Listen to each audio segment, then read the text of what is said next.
Uy, di ba? Stop yun. Ganda.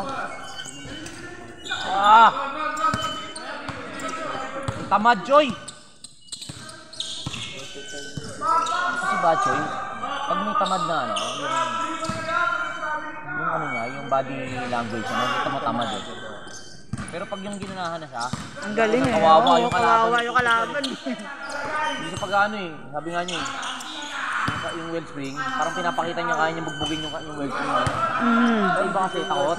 Oo, sa iba kasi takot, sabi nga niya. Hindi takot kasi sila doon, coach eh, sabi sa akin. Takot sila doon sa may, ano, yung Lebron, ano. Oo, yung sabi niya, kaya naman eh. Sabi ko, dinambakan niyo nga eh, putragis kayo eh.